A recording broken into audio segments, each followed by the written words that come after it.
അപ്പോൾ നിങ്ങൾ മിക്കവാറും കാണുന്ന പലരും ഈ യൂറോപ്പിലോട്ടൊക്കെ സ്റ്റഡി അബ്രോഡ് പ്ലാൻസുമായിട്ട് പ്രോസസ്സ് ചെയ്യുന്ന ആൾക്കാരോ അല്ലെങ്കിൽ പ്ലാനുള്ളവരോ അങ്ങനെയൊക്കെ ആയിരിക്കും. അപ്പോൾ ഞാനിവിടെ യൂറോപ്പിലെ ലാത്വിയയിലാണ് പഠിക്കുന്നത്. അപ്പോൾ എന്നോട് പലരും ചോദിച്ചിട്ടുണ്ട് ഇങ്ങനെ എന്താണ് ഇവിടുത്തെ സ്കോപ്പ്, വന്നിട്ട് കാര്യമുണ്ടോ, എന്താണ് അവസ്ഥ എന്നൊക്കെ ചോദിച്ചിട്ട്. അപ്പോൾ ഒരു വീഡിയോ ചെയ്യാമെന്ന് കരുതി. അപ്പോൾ എൻ്റെ പേര് റെയ്സ്, ഞാൻ കോഴിക്കോടാണ് സ്ഥലം. അപ്പോൾ ഞാൻ നാട്ടിൽ നിന്ന് ഓൾറെഡി ബാച്ചിലേഴ്സ് കഴിഞ്ഞ് പിന്നെ ഒരു മാസ്റ്റേഴ്സ് എടുത്തു സോഷ്യൽ വർക്കിൽ. അത് കഴിഞ്ഞ് 2 ഇയർ ജോബൊക്കെ ചെയ്ത് പിന്നെയാണ് ഇവിടെ ഒക്കെ എത്തിപ്പെടുന്നത്. 2025 ഒക്ടോബർ ലാസ്റ്റിലോട്ടാണ്, അതായത് സെപ്റ്റംബർ ഇൻടേക്ക് ആയിരുന്നു. കുറച്ച് ലേറ്റ് ആയത് കാരണം ഒക്ടോബറിലാണ് ഞാൻ ഇവിടെ ലാൻഡ് ചെയ്യണത്. അപ്പോൾ ഞാനെന്തുകൊണ്ട് ലാത്വിയ ചൂസ് ചെയ്തതെന്ന് വെച്ചാൽ, ഒന്നാമത് ലാത്വിയയിലുള്ള പ്രോസസ്സിങ് ടൈം കുറച്ച് പെട്ടെന്ന് വലിയ പ്രോസസ്സിങ് ടൈം എടുക്കില്ല ബാക്കിയുള്ള കൺട്രീസൊക്കെ പോലെ. അപ്പോൾ ഞാൻ എൻ്റെ പ്രോസസ്സിങ് ഒരു 2025 ജൂണോട് കൂടി സ്റ്റാർട്ട് ചെയ്ത് ഒരു ഒക്ടോബറൊക്കെ ആയപ്പോൾ എനിക്ക് വിസ കിട്ടി. അപ്പോൾ പിന്നൊരു കാരണം വെച്ചാൽ ഇവിടുത്തെ ഫീസ് ബാക്കിയുള്ള കൺട്രീസൊക്കെ അപേക്ഷിച്ച് നോക്കുമ്പോൾ കുറവാണ്. ഏകദേശം 1 ഇയറിന് വരുന്നത് 3200 യൂറോ ആയിരുന്നു. ഇപ്പോൾ അത് കൂടിയിട്ടുണ്ട്. അതായത് ഏകദേശം 3.5 ലക്ഷം, ഇപ്പോൾ അറൗണ്ട് 4 lakh വരും INR കൺവേർഷൻ ഒക്കെ വെച്ച് നോക്കുമ്പോൾ. പിന്നെ ഓഫ് കോഴ്സ് യൂറോപ്പാണ്, ഷെങ്കൻ വിസയാണ്. അപ്പോൾ നമുക്ക് ഏകദേശം 29 കൺട്രിക്കുള്ള ആക്സസ് ഉണ്ട്. കുറച്ച് എക്സ്പ്ലോർ ചെയ്യാനൊക്കെ പറ്റിയൊരു ഓപ്പർച്യൂണിറ്റി തന്നെയായിരുന്നു. ഞാൻ ട്രൈ ചെയ്യുന്ന ടൈമിൽ വിസ റിജക്ഷനൊക്കെ വളരെ കുറവായിരുന്നു. ബാക്കിയുള്ള കൺട്രീസൊക്കെ വെച്ച് നോക്കുമ്പോൾ വിസ റിജക്ഷൻ ഇല്ലായിരുന്നു എന്ന് തന്നെ പറയാം. ഇപ്പോൾ പിന്നെ ഒന്നും കൂടി അവർ കുറച്ചും കൂടി സ്ട്രിക്റ്റ് ആക്കുന്നുണ്ട്. കാരണം മൊത്തത്തിൽ യൂറോപ്പ് നിങ്ങളൊക്കെ ആ ന്യൂസ് കണ്ടിട്ടുണ്ടാവും, യൂറോപ്യൻ പാർലമെൻറ്റ് പുതിയ നിയമങ്ങളും കാര്യങ്ങളൊക്കെ ടൈറ്റൻ ചെയ്യുന്നുണ്ട്. അപ്പോൾ അതിൻ്റെ ഭാഗമായിട്ട് ഇവരും കുറച്ച് സ്ട്രിക്റ്റ് ആക്കുന്നുണ്ട്. പിന്നെ ഞാനിവിടെ പഠിക്കുന്നതെന്ന് വെച്ചാൽ masters in international cultural project management ആണ്. ഇക്ക യൂണിവേഴ്സിറ്റി ഓഫ് അപ്ലൈഡ് സയൻസസ് എന്ന യൂണിവേഴ്സിറ്റിയിൽ. അപ്പോൾ ഈ കോഴ്സ് എടുക്കാനുള്ള കാരണം എന്ന് വെച്ചാൽ ഞാൻ പഠിച്ച സോഷ്യൽ വർക്ക് ആയിരുന്നു. പിന്നെ പ്രൊജക്റ്റ് മാനേജ്മെൻറ്റ് ഒരു സബ്ജക്റ്റായിരുന്നു ഇതിൻ്റെ. പിന്നെ ഈ യൂണിവേഴ്സിറ്റിയിലെ ക്ലാസ്സസൊക്കെ ഫ്ലെക്സിബിളാണ് ഭയങ്കര. അതായത് ഈവനിങ് ക്ലാസ്സസ് ആയിരിക്കും മിക്ക ദിവസങ്ങളിലും, ഓൺലൈൻ ക്ലാസ്സസ് ആയിരിക്കും. അപ്പം വർക്ക് ചെയ്യുന്നവർക്കൊക്കെ പറ്റിയ, അപ്പോൾ വർക്ക് ചെയ്യാനാണ് നിങ്ങളെ പ്ലാനെങ്കിൽ നല്ലൊരു ഓപ്ഷനാണിത്. പിന്നെ സ്കോപ്പ് പഠിച്ച് കഴിഞ്ഞാലറിയാം. പിന്നെ ഇവിടുത്തെ ലാത്വിയൻ ലാംഗ്വേജ് നിങ്ങൾക്ക് പഠിക്കാൻ പറ്റുമെങ്കിൽ ഇഷ്ടംപോലെ ജോബ് ഓപ്പർച്യൂണിറ്റീസ് ഇവിടെ ലാത്വിയയിൽ തന്നെ ഉണ്ട്. ഇവിടുത്തെ ലിവിങ് എക്സ്പെൻസ് നോക്കുകയാണെങ്കിൽ ഒരു 100 to 200 ഇടയിൽ റെൻറ്റും പ്ലസ് പിന്നെ യൂട്ടിലിറ്റീസും ഒക്കെ പാടൊരു 250-300 ആ റേഞ്ചൊക്കെ മാക്സിമം വരിക.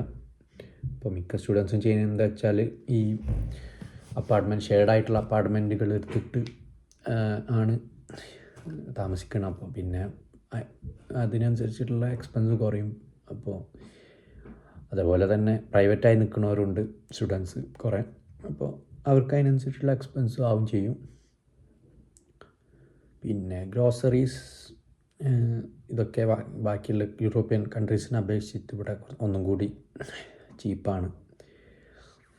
അതുപോലെ തന്നെയാണ് ഇപ്പം ജോബിന് പേയ്മെൻറ്റും ബാക്കിയുള്ള കൺട്രീസ് വെച്ച് നോക്കുമ്പോൾ കുറവാണ്.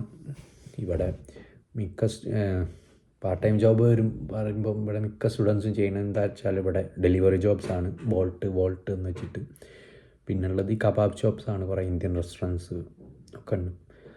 അപ്പോൾ ഈ കബാബ് ഷോപ്സിലൊക്കെ മിക്കതും 3.5-4 യൂറോ ഒക്കെ ആണ് പെർ ഹവർ കൊടുക്കുന്നത്. പിന്നെ ഈ ഡെലിവറി ജോബ്സ് ആണെങ്കിൽ ഒരു ആവറേജ് പെർ ഹവർ 6-7 യൂറോ ഒക്കെ ഉണ്ടാക്കാൻ പറ്റും, ഒരു ആവറേജ് വെച്ച് നോക്കുകയാണെങ്കിൽ. മെയിനായിട്ട് ഡെലിവറി ജോബ്സ് എല്ലാവരും ചെയ്യാൻ കാരണം അതിന് നമുക്ക് ഭയങ്കര ഫ്ലെക്സിബിളാണ്, വേണ്ട ടൈമിന് പോവാം, പിന്നെ ലിമിറ്റില്ല, എത്രയും വർക്ക് ചെയ്യാം. അപ്പോൾ അത് നമ്മുടെ ഒരു നമ്മൾ വർക്കിനനുസരിച്ച് ഇറങ്ങുന്നതിനനുസരിച്ചിട്ടുണ്ടാവും അതിൻ്റെ പേയ്മെൻറ്റും കാര്യങ്ങളൊക്കെ. നമുക്ക് ഫസ്റ്റ് നാട്ടിൽ നിന്ന് ഇങ്ങോട്ട് വരുമ്പോൾ 3 മാസത്തെ വിസയാണ് അടിച്ച് തരിക. പിന്നെ ഇവിടെ വന്നിട്ട് അത് റെസിഡൻസ് പെർമിറ്റ് എടുക്കണം. അപ്പോൾ റെസിഡൻസ് പെർമിറ്റിന് ഇപ്പോൾ നമുക്ക് 1 മന്തിനും കൊണ്ട് ഇവിടെ വന്നിട്ട് നാട്ടിലെ PCC, അതുപോലെ തന്നെ ബാങ്ക് സ്റ്റേറ്റ്മെൻറ്റ്, പിന്നെ ഇൻവിറ്റേഷൻ ലെറ്റർ, അങ്ങനത്തെ ഡോക്യുമെൻറ്റ്സ് ഒക്കെ വെച്ചിട്ട് ഒന്നെങ്കിൽ 1 മന്ത്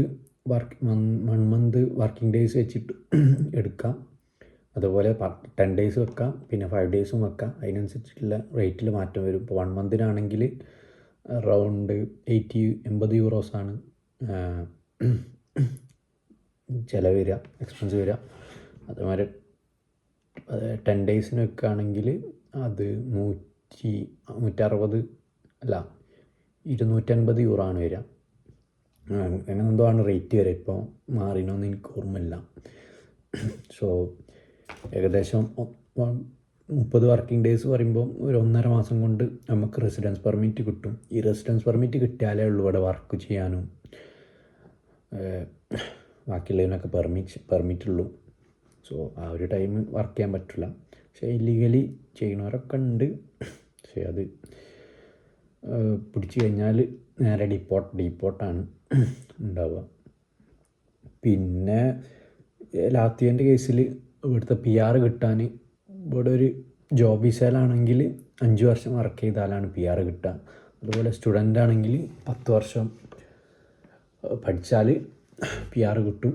പഠിച്ചാൽ മാത്രം പോരാ, പിന്നെ ലാംഗ്വേജ് ഇവിടുത്തെ അറ്റ്ലീസ്റ്റ് B2 ലെവൽ എങ്ങാണ്ട് പാസ്സാവണം. അപ്പോൾ അതാണ് ഇവിടെ പിന്നെ ഒരു അഡ്വാൻറ്റേജ് ആയിട്ടുള്ളത്.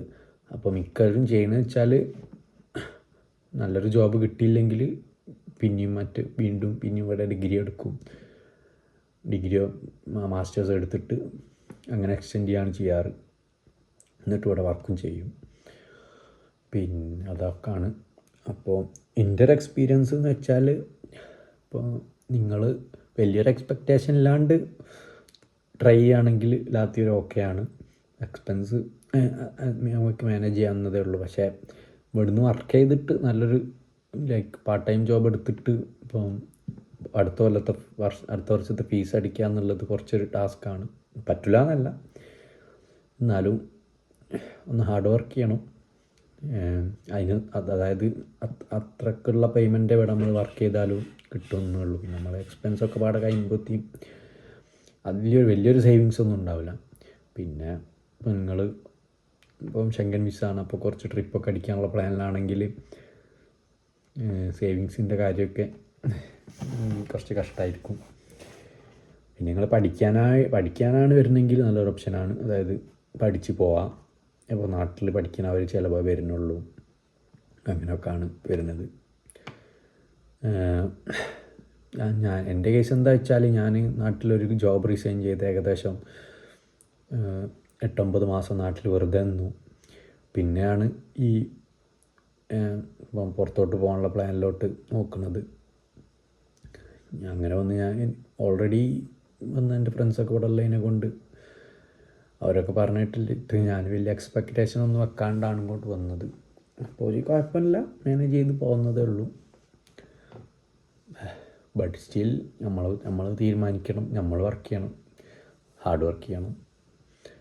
അപ്പോൾ അങ്ങനത്തെ കാര്യങ്ങളൊക്കെ മനസ്സ് വെച്ചിട്ട് ട്രൈ ചെയ്യാം. പിന്നെ ഓഫ് കോഴ്സ് യൂറോപ്പാണ്. ഇന്ത്യക്കാരൊക്കെ ഇന്ത്യൻസ് ഓൾറെഡി ഇവിടെ ഇഷ്ടം പോലെ ഉണ്ട്.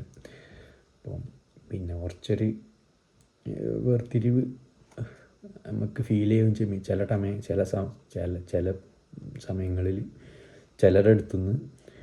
അപ്പോൾ അതൊക്കെ ഫേസ് ചെയ്യാൻ ഓക്കെ ആണെങ്കിൽ എക്സ്പെക്റ്റ് ചെയ്തിട്ട് വരാം അതൊക്കെ. അപ്പോൾ നമ്മുടെ നാട്ടിൽ തന്നെ അന്യസംസ്ഥാനക്കാർ വരുമ്പോൾ നമുക്കുണ്ടാവുന്നൊരു അൺകംഫർട്ടബിൾ സംഭവമല്ലേ, അത് ഓഫ് കോഴ്സ് ഇവരുടെ അടുത്തൊന്നും ഉണ്ടാവും. എൻ്റെ ഒരു കാഴ്ചപ്പാട് വെച്ചിട്ട് ഇപ്പം മെയിൻലി ലാത്തിയ നോക്കുകയാണെങ്കിൽ മാസ്റ്റേഴ്സ് ചെയ്യാൻ ഓക്കെയാണ്. പക്ഷേ ബാച്ചിലേഴ്സ് ആകുമ്പോൾ ഇപ്പോൾ നിങ്ങൾ പാർട്ട് ടൈം എടുത്തിട്ട് ലിവിങ് എക്സ്പെൻസൊക്കെ മീറ്റ് ചെയ്യാനാണ് പ്ലാനെങ്കിൽ ബാച്ചിലേഴ്സ് ഇവിടെ കുറച്ച് ടാസ്ക്കാണ് ചെയ്യുന്നത്. ഒന്നാമത് വർക്കിംഗ് ടൈം ലിമിറ്റഡ് ആണ്. പിന്നെ ക്ലാസ് ഫുൾ ടൈം ക്ലാസ്സൊക്കെ ഉണ്ടെങ്കിൽ വീക്കെൻഡ്സിൽ വർക്ക് ചെയ്യുക എന്നൊക്കെ വർക്ക് ചെയ്തിട്ട് നമ്മളെ എക്സ്പെൻസ് മീറ്റ് ചെയ്യുക എന്ന് പറയുന്നത് കുറച്ച് ബുദ്ധിമുട്ടുള്ള കാര്യമാണ്. പിന്നെ അതേപോലെ ഇവിടെ ഞാൻ കുറേ പേരെ കണ്ടിട്ടുണ്ട് ഈ നാട്ടിൽ നല്ലൊരു ജോബൊക്കെ ഉണ്ടായിട്ട് അത് റിസൈൻ ചെയ്തിട്ട് ഇങ്ങോട്ട് വന്നിട്ട് സ്റ്റുഡൻറ്റ് വിസയിൽ വന്നിട്ട് ഇവിടെ സ്ട്രഗിൾ ചെയ്യുന്ന ആൾക്കാരൊക്കെ ഉണ്ട്. സ്ട്രഗിൾ ചെയ്തിട്ട് കാര്യം ഉണ്ടാവും, ഉറപ്പ്. കുറച്ച് കഴിഞ്ഞാൽ കഷ്ടപ്പെടണം.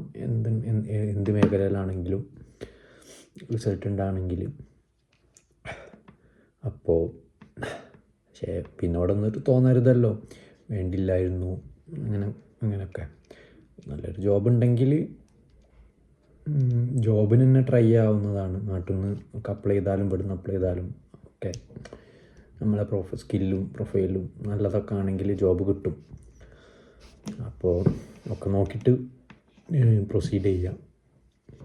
പിന്നെ ഇവിടെയുള്ള ഫ്രണ്ട്സ് ഇഷ്ടം കുറേ മലയാളികളുണ്ട്. അപ്പോൾ ഏത് നാട്ടിൽ നിന്നാണെങ്കിലും എല്ലാവരും ഉണ്ട്. അപ്പോൾ ഓൾറെഡി പോയവരോടൊക്കെ അന്വേഷിക്കുക എന്താണ് നിങ്ങളുടെ എക്സ്പെക്റ്റേഷനും അവരുടെ എക്സ്പെക്റ്റേഷനും പിന്നെ റിയാലിറ്റി എന്താണെന്നൊക്കെ.